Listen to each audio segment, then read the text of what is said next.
Hello, welcome to this Blak Book Club. I'd like to begin by acknowledging the Wurundjeri and the Woiwurrung speaking clans who gathered around Naarm or Port Phillip Bay. I'd thank the ancestors for their love and their custodianship of country, which makes everything else possible. I pay my respects to the ancestors, the Wurundjeri elders, and those yet to be born. So welcome to Blak Book Club, a regular event here at Black and Bright at the Wheeler Centre. Last time I did it was with Evelyn Araluen in 2019, I think, 2019. And it was also the keynote. So from very humble beginnings. Opening okay. event. Not keynote, not important enough to be keynote. Opening event of the 2019 Black and Bright. And I was just telling Jane at the back, that's where my book was born, actually, at Black and Bright in 2019. So I'm very thankful to Black and Bright, because it was at a pub in Fitzroy that Rachel Binsala, the publisher from Mugabala, approached me and asked if I had a book in me. And apparently I did. An award-winning book. I should say, I want to actually begin by also acknowledging Jane for her work in imagining and dreaming up Black and Bright, because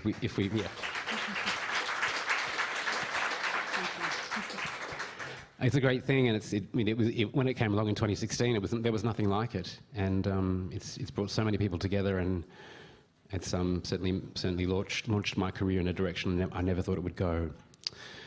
So today, two works of historical fiction from two extraordinary First Nations writers: The Visitors by Jane Harrison, who joins me on the stage, and Eden Glassy by Melissa Lukashenko, who joins us via teleconference. What's the weather like up there? Where are you, up north? Yeah, up on country, Bunham. Yeah, pretty damp. Oh, damp? Damp, but lovely and cool. All right. And Jane, I wanted to actually begin by asking you, this is a tricky question. I'll put it to you as well, Melissa, because I think I've done like 3 or 4 interviews with you about The Visitors and the various forms that it's taken, that multi-headed hydra that it has become. What's the one question you haven't been asked, that you're dying to be asked? That you made a point of like putting something in the book that hasn't been noticed. What hasn't been noticed? I thought I was really clever because I played with the tense in the book, and so I wrote everything in the present tense and nothing in the past. So there's no woulds or was or shoulds in the story. They're all is and etc. In that present tense, and no one's ever picked that up in the storytelling. But I thought I was really clever because I was playing with the Aboriginal idea of time, the past, present and the future coexisting together, and I wanted it to be really present. In fact, I kind of question whether it is a work of historical fiction, because even though it's set in 1788, it's quite contemporary. Oh, absolutely. I just wanted to find one thing that brought these two books together, and I thought historical fiction. That's all I've got. So don't take it away from me, Jane, please. Sorry. Please, you can have it. You can have it. It's a work of historical fiction. No, absolutely. It's meant to be contemporaneous. But Melissa, I should put that question to you too.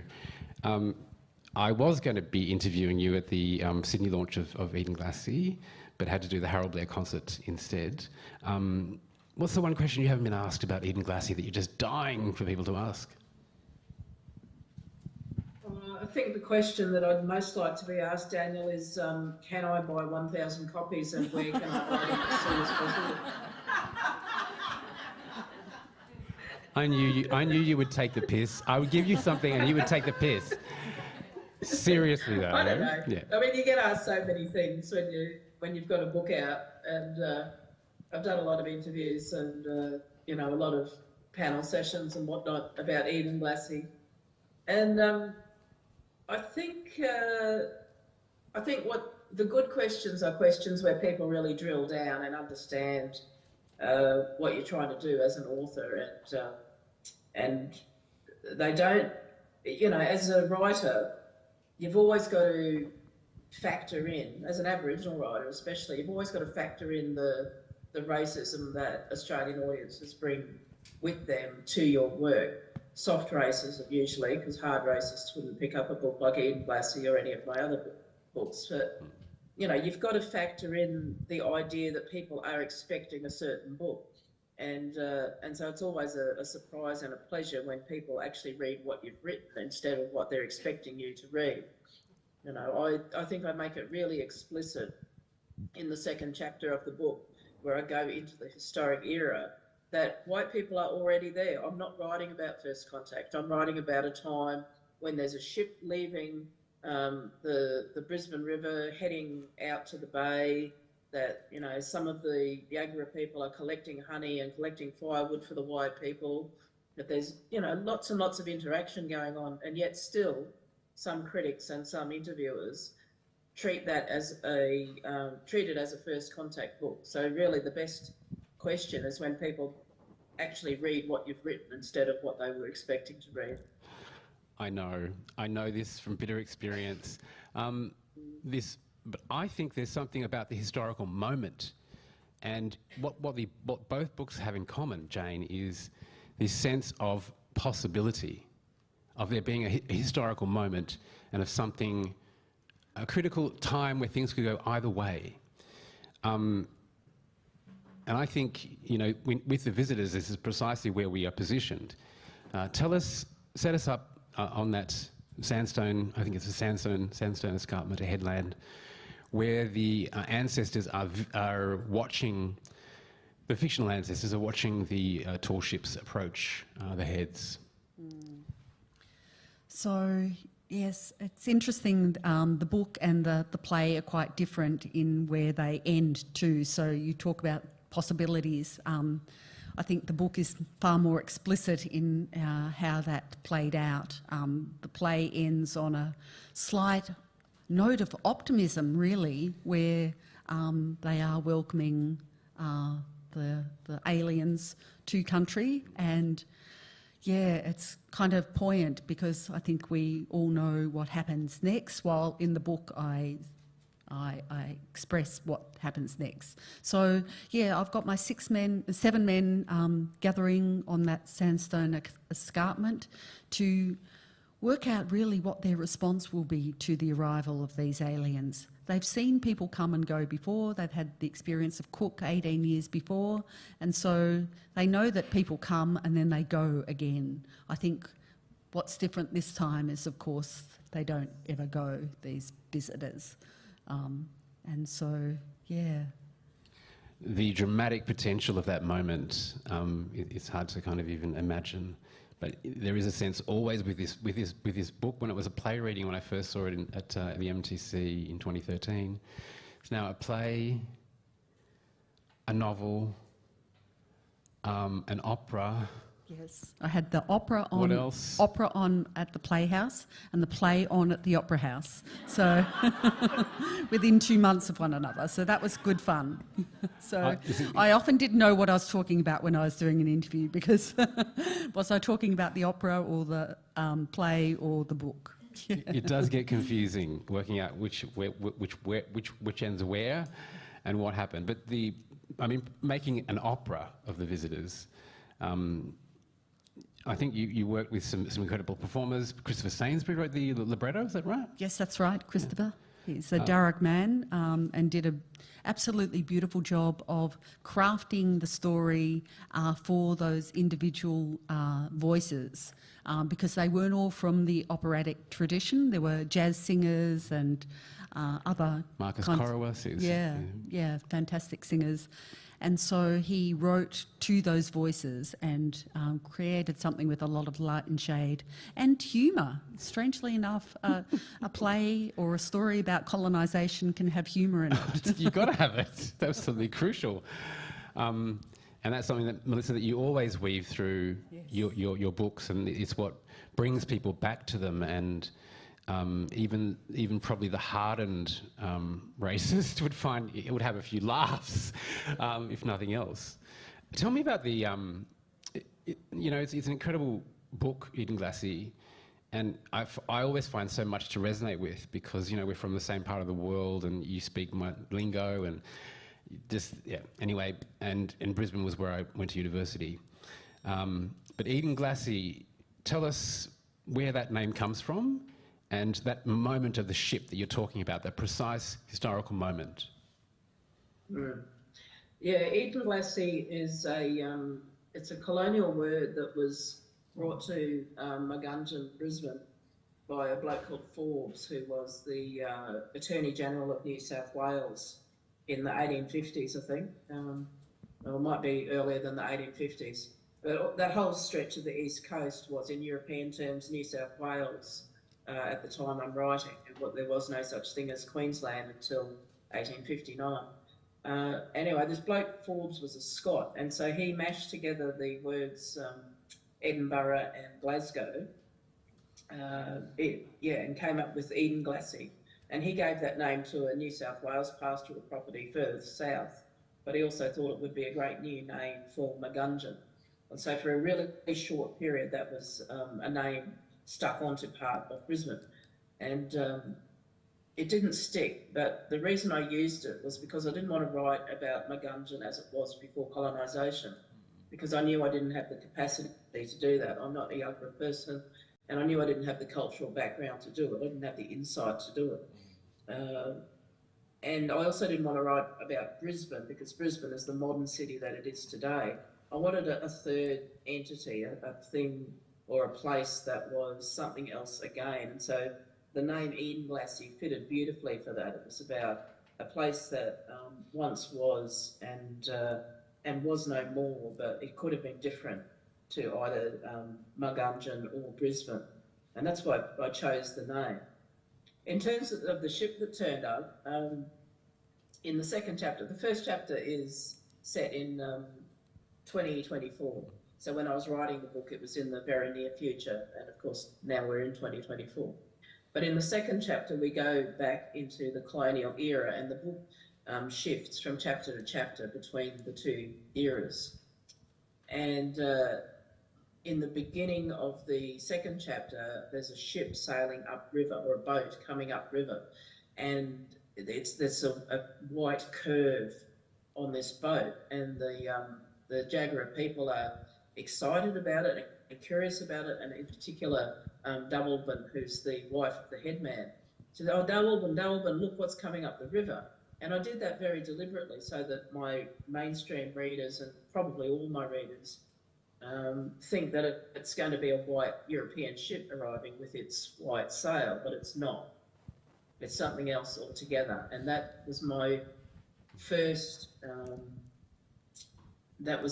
step, I suppose, deliberate step into surprising the reader and into saying, well, you might be thinking that the ideal place to start an Aboriginal book is to have Europeans arriving with their white sails up the river, but no, just, get a grip and just sit back and stop thinking that you're at the centre of the universe. Yeah. So that was a very deliberate strategy. And beautifully done. Beautifully and tactically done. I mean, what I was gripped by was, I have told you that the opening, probably the first 10 lines, some of the most captivating lines I've ever read in the opening of a book. And we've read one or two. I think it's because I think there's so much empathy in the idea of an elder falling down, and it's not something that is unheard of in Brisbane. We know of elders who've fallen down in public and have not been helped. So that really captured me, and my heart sank.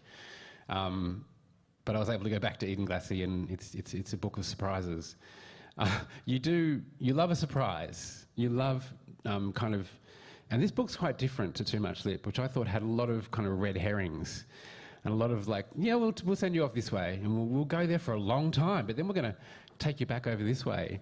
It was a real meandering, but we invested a lot of time in things that didn't really go anywhere in terms of what was going to happen, the conclusion to the story. I think Eden Glassy's such a fine novel. What did you was the research phase really compelling? Did you learn anything that you wouldn't have already learned? I mean, how important was that historical research, or just doing some research into the founding of Brisbane? Yeah, I learned so much. Hey, I learned an enormous amount about colonial Queensland and about the nature of colonisation, and I also learned that there's a whole heap of colonial fiction out there that I didn't know about, mostly by white authors, but also some. I went back and reread Pamela Moy, for example, by Eric Wilmot. Eric Wilmot? I think that's right. I'm not sure. Yeah, who's an Aboriginal author, but yeah, heaps and heaps of novels that nobody reads anymore, nobody is aware of hardly, written by white Australians or by Europeans about that colonial period or shortly after that colonial period. That was really interesting and useful. But the reason I actually set the book in this period is because I wanted to understand what was going on immediately before my great-grandmother was removed from Bundjalung lands. And she, if our oral history is correct, when she was removed from the Tweed area, she must have gone up through Magunjan, Brisbane area or through Moreton Bay to arrive in Cubby Cubby lands, which is where she lived her life out and where my grandmother and mother were born. And so this was partly a literary exercise, but it was also partly a way of me spending a lot of time to understand what was going on in a search for clues about family history in a way. That was a secondary, reward. Reward, yeah. And I did. Before I started writing the book, everything from about 1828 or so, which was about the time whitefellas arrived in the Moreton Bay area, might have been 23. I can't remember if it was 23 or 28. 23. Oh no, it was 23, 24 when Oxley first came up, but he wasn't the first. No. There was escaped convicts who came before him, but it was only the people with power and privilege that had their journeys recorded. So he was the first recorded European to come up the river. But before I started doing the research, everything from about 1823 up till maybe 100 years later was all kind of one big tangled up mess of colonial history in my head. And doing this research allowed me to understand, the size of Brisbane at the time I'm writing about was maybe 1,000 white people, maybe, and then at least that number of Guris. So tiny, tiny settlements where everyone would have known each other, and the impact of a family like the Petrie family would have been absolutely massive compared to what it would have been like even 20 or 30 years later, when the population was 4 or 5 times that or more.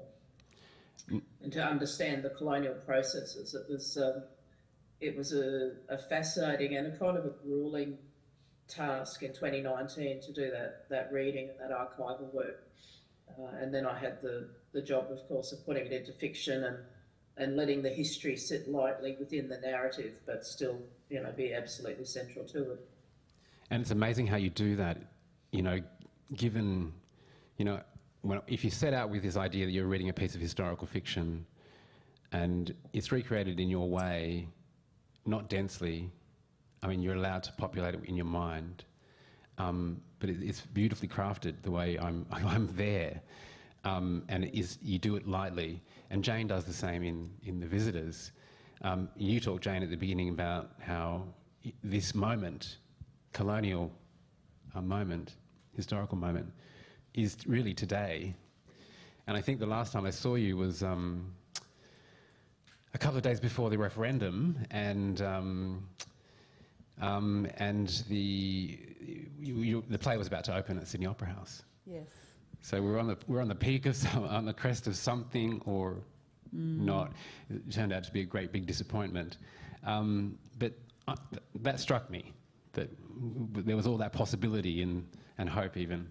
Yeah, it was funny that it was really apparent to the cast and crew that this whole referendum campaign would be happening while they were on stage. And in fact, the last night of the Sydney Opera House was October the 14th. And so the cast didn't hear about the outcome of the referendum before they deliberately didn't find out before they went on stage, because how crushing would it have been, I think, for them to perform that story, which is about voice. That's exactly what it's about. It's about these men coming together and debating and spending the time together to discuss the possibilities and having a casting vote. Actually having a vote. Having a vote, absolutely. So it's a literal vote. Yes, it's really funny over because the visitors took so long to come to the stage to be produced. I started it in 2011. Various times in workshops or readings of the play, different things resonated in the text. I mean, there was the boat people kind of era that we don't talk about anymore. That was a theme that kind of resonated with the play. And then in 2020, when it was first produced at Sydney Festival, there was the bushfires and the environmental effect. Like, Sydney was crazy. The sky was so orange and the sun was just this orange orb in the sky. And so those environmental things became more resonated. prescient, yeah. And then, of course, COVID happened. And, of course, in the play and the story, there's the threat of the common cold that plays through the story. And, of course, COVID was happening at that time. So, yeah, it just seemed to capture a moment. It seems to capture the kind of panic that was gripping people. Because I remember the referendum, but I also remember I vividly remember the fires and that feeling like the end of the world. And I guess there's that moment too in The Visitors. It's this debate. But I think the original idea came from 12 Angry Men. That's kind of the kind of format you're thinking about, almost a courtroom drama. Yes.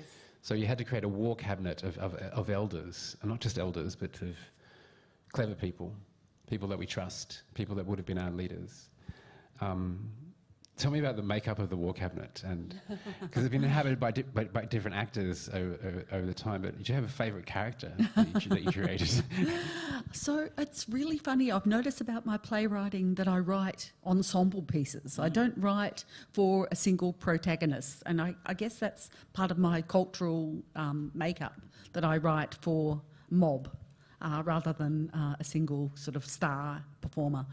And The Visitors is no exception. And I did base it very much on 12 Angry Men. I saw that play a number of years ago and I thought, I can borrow that idea. I'm going to steal that idea. I actually tried to get permission from 12 Angry Men to do an adaptation, and they wouldn't allow me to do that. So I thought, well, then I got to take this story and change every single word in the script, so I can't be accused of plagiarism. But you can still see the vein of the spine of 12 Angry Men. Just the skeleton of it. The skeleton, because once I started writing it, of course, it became populated. It's about us. It's about And my 7 characters, 6 elders and 1 young person. Interestingly enough, when I looked at 12 Angry Men, it was Juror 1 to Juror 12, and of course I thought theatre is expensive, actors are expensive, I'm going to cut down the cast to 7 instead of 12. I was very jealous the other day to see 37, Nathan Maynard's new play, and he's got 10 on stage, so bit of jealousy there, but good on him. It's a great play, go and see it. It's on at the moment, and so I cast instead of having Juror 1 or Elder 1 to 7, I cast it in my mind with actors I knew. So actually Uncle Joseph was based on Uncle Jack Charles. Oh, bless. So, and you can definitely see that with the book as well. Some of his experiences I've woven through the story and I didn't know that. Gently based it on Uncle Jack. Yeah, and so I don't have favourites in the story. I think Gordon's got the most challenging role to play, in that he's the one who's so heavily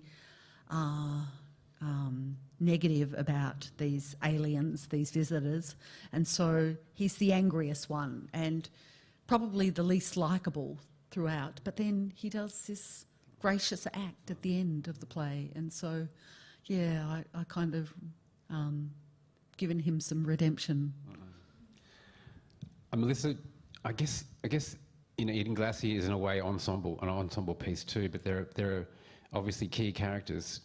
I mean, I have so many favourite characters that you've invented over the years, but do you have, in this book, there's so many vivid characters, and it occurs to me that, your great-grandmother might be, transfigured in one of them. But do you have a favourite character that you wrote? For Eden Glassy, I mean. The easiest character was Winona, who's a fiery young activist of about 26 or 27, who's just incandescent with rage at capitalism and white supremacy and the world as she experiences it. And she gives no fucks, so she was a really easy character to write and lots of fun. But she wants to burn down Parliament House, and, it's kind of her starting point. She was the easiest, but I think probably my favourite is Granny Eddie, who is a centenarian. And I got the idea to write a 100-year-old protagonist partly from an Irish novelist called Sebastian Barry, and his extremely wonderful book called The Secret Scripture, which is about a 100-year-old woman in Ireland who's been locked up in a mental institution for most of her life, and is about now, because of government cutbacks, is about to be let out and left to fend for herself in the modern world. And that's her story. But it was a few other things as well. There was again, an Irish documentary made about all these Irish people that were 100 years old and what they'd seen in their lives and what they had to say about the world. I went and saw that in Brisbane with my partner, and it was just fabulous, these old people and their reflections. And then, of course, being aware that your own grandmother, Daniel, who's passed now, was of that age, and a couple of other elders, nudging the 100 mark. So I wanted to give a voice to someone who had lived through that century of, assimilation, attempted genocide, assimilation, attempted ethnocide, and was still kicking at the end of it. And so Granny Eddie is, she's got a lot of my mother's language in her mouth, the kind of speech of someone born in the 1920s. That was really lovely to go back into my mother's kind of world and speech patterns and bring her back to life in a very small way. And let's say in that beautiful opening scene of the novel, you're inhabiting her mind. It's not as if you're taken there by the authorial voice. You're actually in her speak, in her mind. Using all the youngsters. All the youngsters came along, and it's incredible how you do this and have done this. And well, I'll read a bit of it if you like. Yes, please. Yeah. So Granny Eddie has just fallen outside the Maritime Museum at South Bank in Brisbane, which is not the CBD, but just across the river from the CBD. And this is Granny Eddie reflecting on her plight. Eddie Blanket lay there, registering her injuries for 2 minutes and 27 seconds. An elder, mind you, laid low in the middle of the path. Oh, terrible, terrible. And the whitefellas walking well out of their way to avoid her, to avoid even looking at her. There they go. Buggy you, Jack. I'm all right. That's your motto, eh? Christ almighty. Drunk? Can't you see I'm hurt and someone needs to stop and help an old black woman? And instead you go and turn your nose up at me as a drunk on metho. Good go. Bugger off then. Useless. And you, I can just about see your mutt messy. Didn't the shop have a skirt your size to make you go and buy a child's one? No shame at all. Yeah, I can hear you. Never mind your alco and homeless. And in a sudden burst of rage, who dragged you's mob up? A person could be dead for all you care. On and off it goes. So yeah, Granny Eddie's also feisty. in her own way, and she's a contrarian. Whatever anyone puts to her, she's very fond of finding the opposite argument just for the sake of having a disagreement. It's kind of a hobby of hers. I love her so much. Do you create amalgam characters from lots of different people, or do you generally have one person in mind when you say, no, your characters are fictional, but perhaps some kind of like when there is inspiration from a living person, or a person who lived once? They're always amalgams, Daniel. Usually at least 3 or 4 people go into any one character, and that's consciously. You know, God knows what's going on unconsciously. There's so much below the surface that, you know, I'm forever going back to my work and reading it, rereading it, and thinking, oh, so that's why that happened, and that happens for years afterwards. You know, the word choices, the plot, different turns of phrase of characters. There's you can sort of excavate that a really long way if you choose to. And I think I'm only ever really aware of about 50% of what's going on when I'm writing things on the page. Wow. Yeah, because you're doing it, Jane. That's really great to hear, because I have plays on the curriculum. My play Rainbow's End on the HSC curriculum at the moment, and I get asked all these amazing questions about where did you get inspiration for this character, or why did this happen? And I have to say, I don't know. I don't remember. I don't know. You make it up, because you're the one that's writing the essay on this topic, not me. I don't have the answers. So yeah, a lot of it is subconscious, I guess. You're in the moment, you're in the zone, creating this character, and they feel three-dimensional to you. They feel real, like you could walk down the street and recognise them, but they come from your imagination. That resonates, Melissa.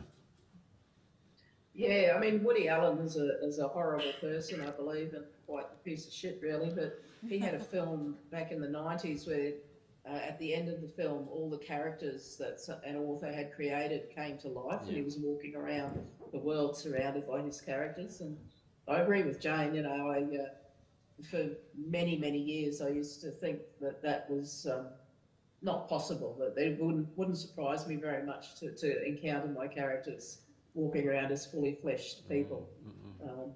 Somehow that's eased off these days. Maybe I've written too many, or maybe I'm just a bit more aware of the craft and what I'm doing.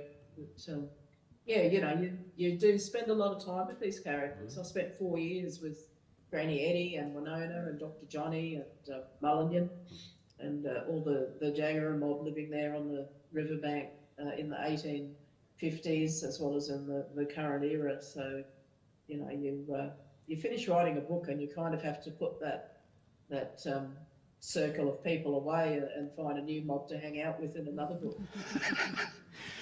But you know, Too Much Lip. I mean, it was optioned for film, and there was a chance of it actually coming to life. I mean, yeah, I see. TV show is still a strong possibility. Great. I've got scripts in my inbox that I have to read now. I think Eden Glassy has even more potential. I'm not one of those people who thinks that everything should be made into a film, by the way. I think some things are just great the way they are on the page. That's where they belong, and they're alive the way they are. But I just think it's even more filmic than Too Much Lip in some ways. Well, thank you. Filmic, never say never. Filmic it is expensive to make historical drama, though, I believe. There's also a moment in what I love about this, where we are placed in time, where we are located in history, located in place rather, in this novel, is familiar to me. It's you know, very close to where I come from and where I come from. And there's a moment, I think Granny Eddie in that opening that sequence I love so much. She talks about Murray Guri, being Murray and Guri. And we grew up with this thing of like being Murray and Guri. Like you go over the border, you're a Murray, in New South Wales you're a Guri. But then we're like a special breed. We're Murray Guris. Like we're both. We're just blackfellas from one side of the border. And the border's a fiction. You know, the border where we come from is a fiction. But what I have heard, and I don't know if you've heard this story, that it's one of few state borders in Australia that is not flowing. It's not a line. Yeah.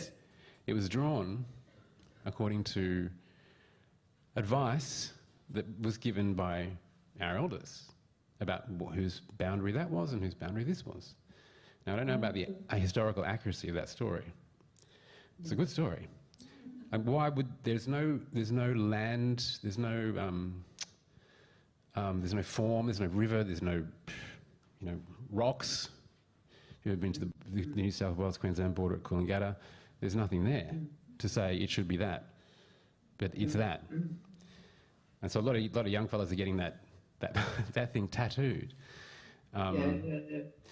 What's also very clear is, your use of language and your use of your special knowledge about this part of the world, about Southeast Queensland, comes very much through the characters and the language that they're speaking, the words that they're using, and the names that they're given, and the place names too.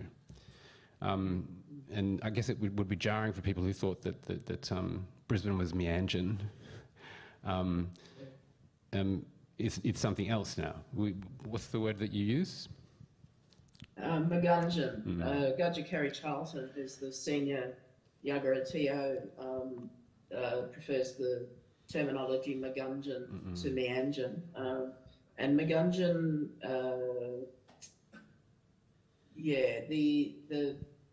the tree, all place names, or all the relevant place names in the book, according to Gudja Kerry, relate to plants, and I can't remember the exact association, but the tulip wood tree is the tree for Brisbane, or for central Brisbane. And so it's actually a beautiful tree, and it thrives in Brisbane, and you see a lot of the street trees in Brisbane with the orange and black fruit. And so the cover of Eden Glacier, it's kind of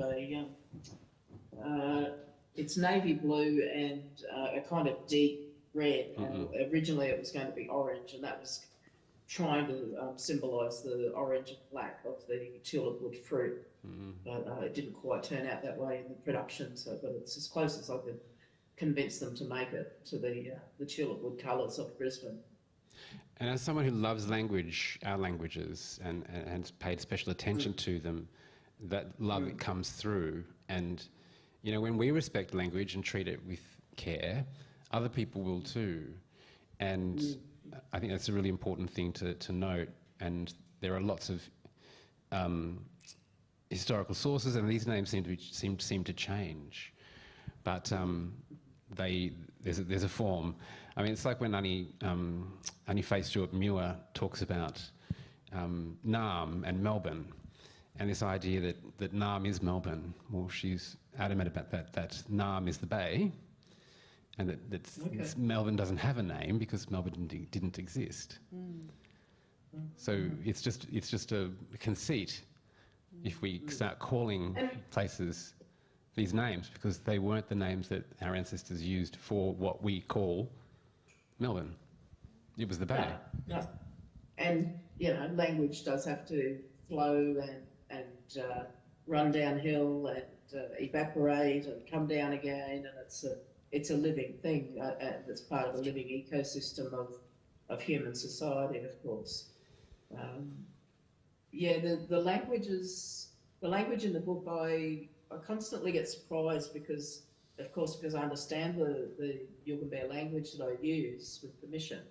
Then, to me, it doesn't interfere at all with the narrative or the characterisation or anything like that. And I have to keep pulling myself back and reminding myself that my readers don't, at least at the beginning of the book, they don't naturally understand these terms, and so I have to again tread really lightly so that people aren't constantly being pulled up and interrupted in the flow of the sentence to try and understand what's going on. It's really important to me to be accessible, that people can understand the work without having to agonise over every page.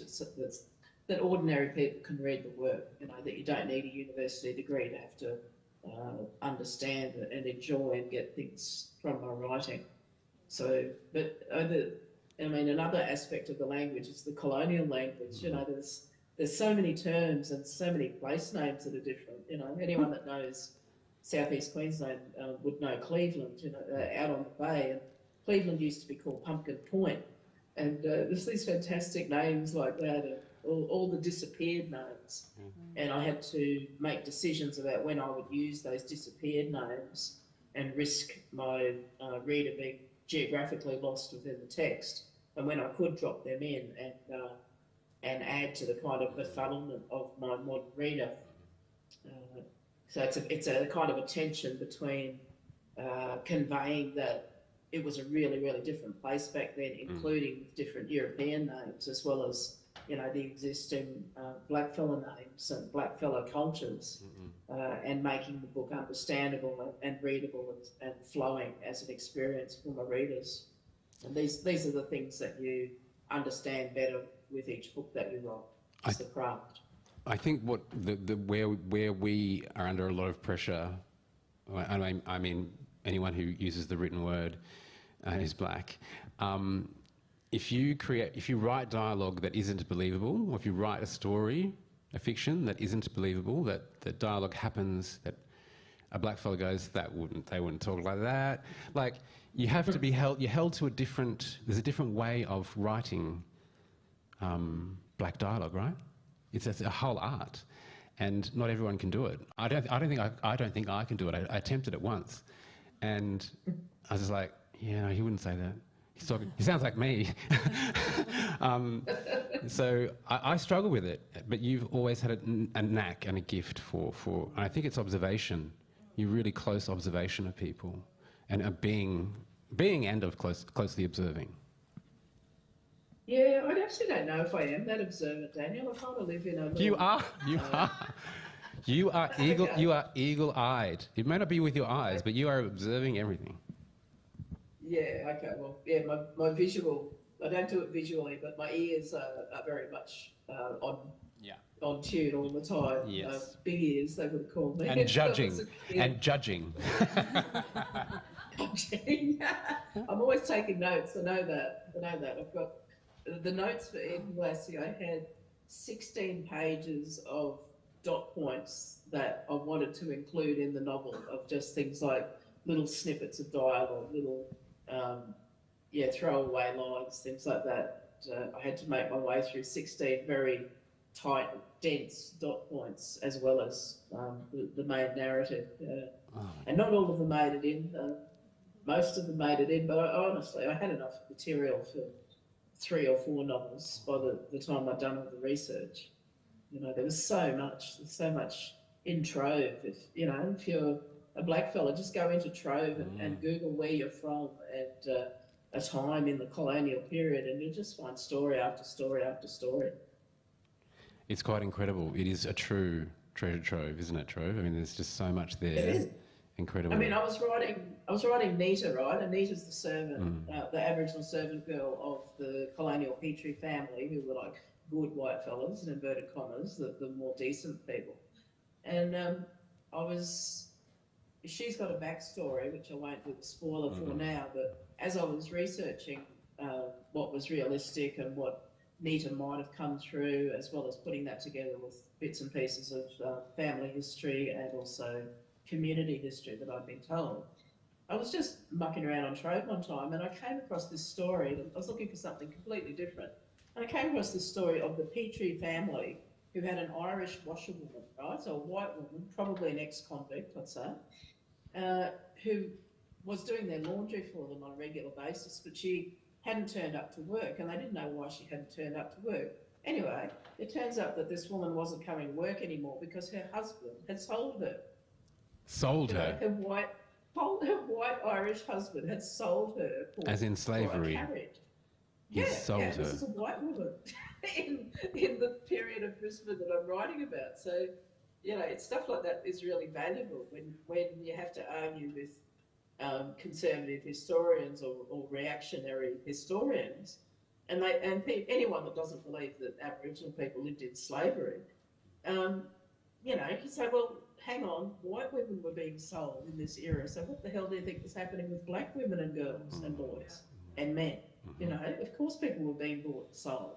Maybe on the sly a lot of the time, but not always on the sly. Sometimes it was quite open. There's a big fear of words, isn't there? They fear words like slavery and genocide.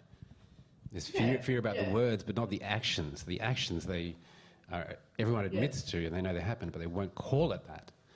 And that's exactly. And I mean, we were talking before about colonialism being in the now, and you know, all over the continent, we are still trying to get land back and fighting for land back and fighting for recognition.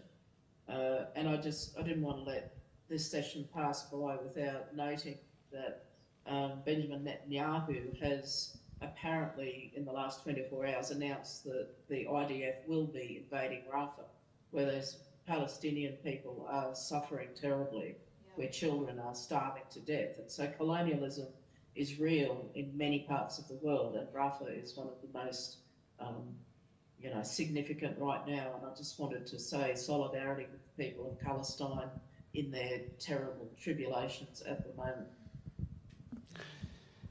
We are still in the colony, though, as you know, and the colonial mindset still abounds, and this idea about borders and lines and things that don't exist, and people, our ancestors traversing those borders like they didn't matter. And you know, a boundary between a clan and a clan isn't actually a boundary. It's just like, well, that's just where we say that's ours and that's theirs. So drawing a line like they did on the map is artificial. Jane, in this present time, I mean, you're talking about the contemporaneity, I guess it's a worldview, isn't it? It's the way we see. I think you could probably generalise and say we see time like this. It's flat. It's it's all happening concurrently. Or it's rounded. Or rounded. Rounded. There's no beginning and end. Absolutely, it's just an endless continuum. So the past lives in our bodies. I don't think the idea of the past being anything but present is ridiculous to me. Yes. Yeah. So the contemporaneity of the past is I guess the central idea with the tense, keeping that tense. And I always felt whenever I've seen it performed on stage, I'm utterly in the now. It's like I'm right there in that moment. There's nothing colonial about the visitors at all. Except that's the kind of, I guess, the pretext for the story. Yes, that's right. Because yes, these that's are what endless. I was aiming for. These things are endlessly playing out. This negotiation over power in this country is happening constantly, and the referendum was a case in point. But the visitors could be about any particular issue, where it's between us and them. Yes, it could, and it was interesting that it's just that period before the arrival. Mm-hmm. So it's just that moment of innocence. Imminence as well. And imminence, really. But you can feel something is in the zeitgeist for them, that this kind of foreboding is about to happen, with the Lawrence becoming sick and gradually declining his health. And the fact that it's fracturing. Their calm, organised way of going about meeting their and body taking politic is, their body politic is disintegrating, starting to disintegrate, and so that sense of foreboding around that. I mean, you were talking about a children's book. Is there going to be a children's book of visitors? I did pitch it to Magabala. Is anyone from Magabala? Rachel, get out of here! Because we've done the opera, we've done the play, we've done the novel. So what about a children's book? I think, again, it's one of those. It's a seminal event in our history.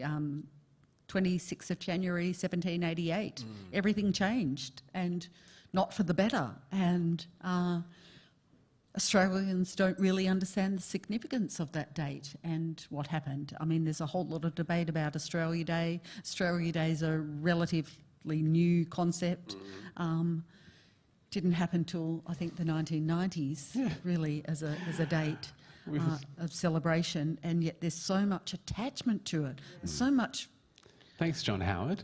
Oh my God, like so much. And Bob Wolf and Paul, You know, Paul Keating. So much funding plowed into the Self-congratulation. the fantasies. And Yeah. self-congratulation. You know, Henry Reynolds did an analysis of how much money was put into, you know, reviving the Anzac legend and all this kind of very convenient flag waving by White Australia. And yeah, all these people that jump up and down about Australia Day or you know, get into the Anzac mythology have very little idea that how much they're being manipulated by the Howard, you know, the lingering effects of The history wars. John Howard pouring massive amounts of taxpayers' money has gone into it. But a reconstruction, a live reconstruction of history happened. Yes, yes. And we were all part of it. Jane, I was just thinking when you were saying about the 26th of January, of course, you know, from a European legal perspective and from a Darug perspective, everything changed dramatically then. That there was a white anthropologist, I can't think of her name, she's passed away now. It wasn't Deborah Bird Rose, but it was someone in that league.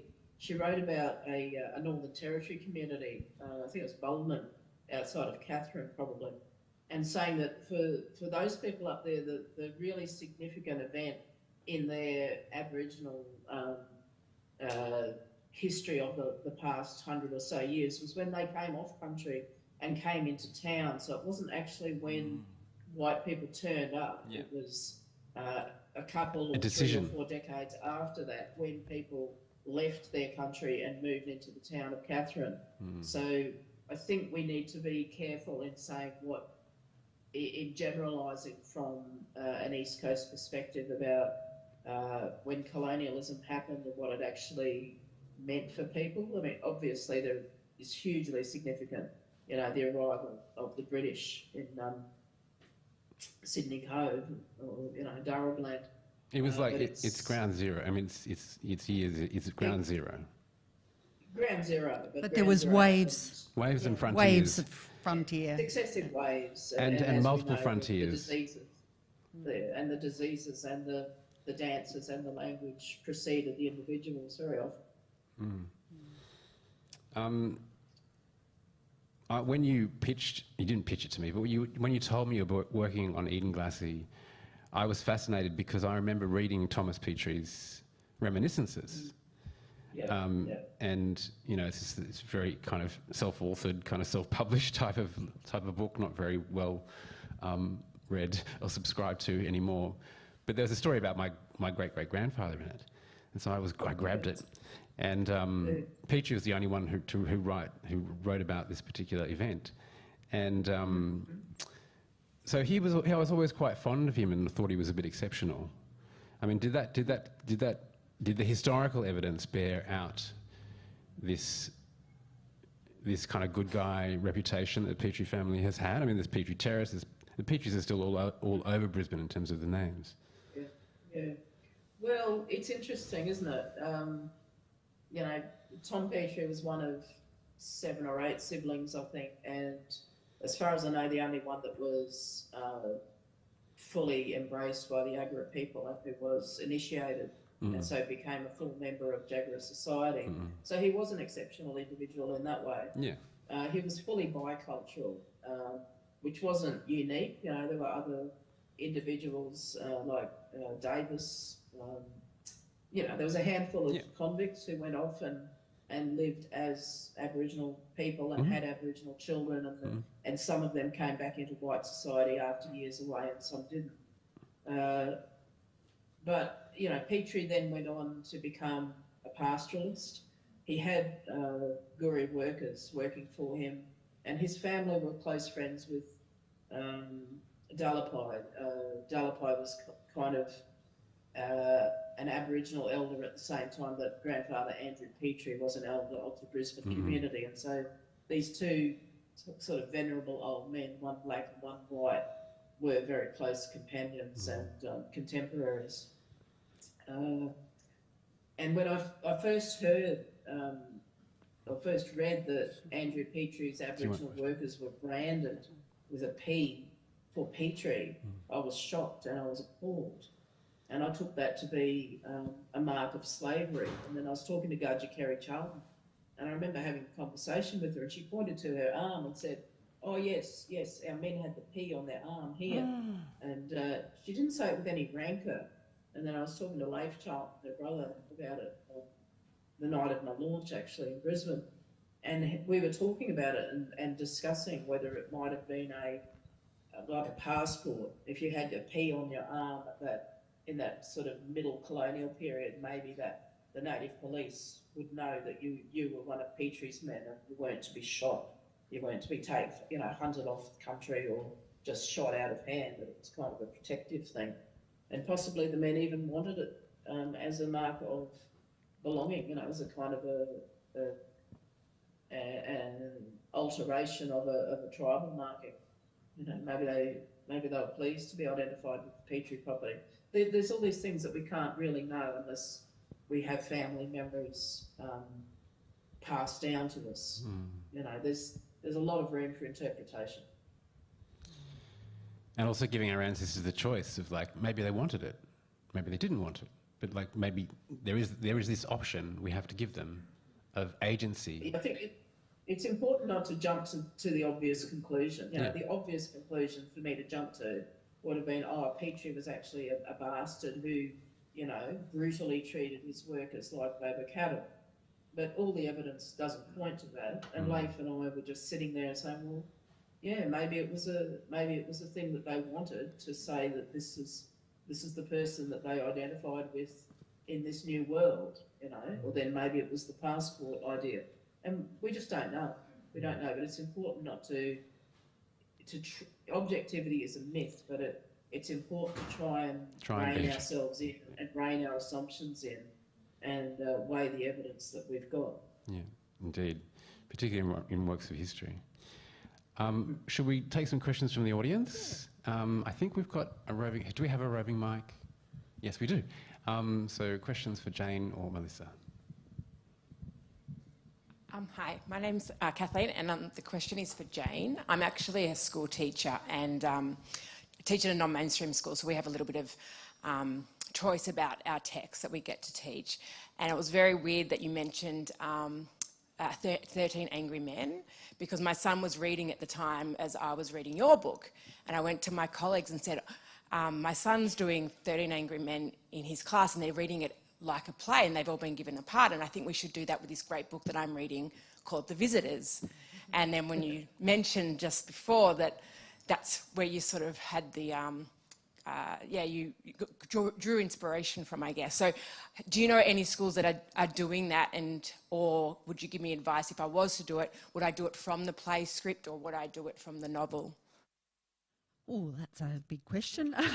I love having my texts be studied as part of the curriculum, because I think our young people are our future and they're far more curious and open to ideas, discussing difficult subjects, rather than people of an older generation, my generation, who are quite stuck in their ways, I find. Not present company excluded from that. Just you. Just me, perhaps, yes. I would probably... The book obviously goes deeper into the characters and the consequences of that, those acts of colonisation. But I think the play allows the freedom of young people to kind of to step into the shoes of these characters and identify with them. And so I think plays are really powerful for those emotions and the sense of identification with a character. So you could go either way with it. I love the idea that it's being studied in schools, so thanks for that. So do I. I guess one more question? No, we'd better wrap it up, I suppose. We're bang on time. Unless there's something really urgent? No. Thank you so much, Melissa Lukashenko and Jane Harrison. Thank you, Melissa. Thank you, Daniel. Thank you. And Melissa, I'll see you in Kyogle. Absolutely. Yeah. Look forward to it. I've got a place there, haven't I, on the floor? In your house. Anytime. See ya. Bye. Bye.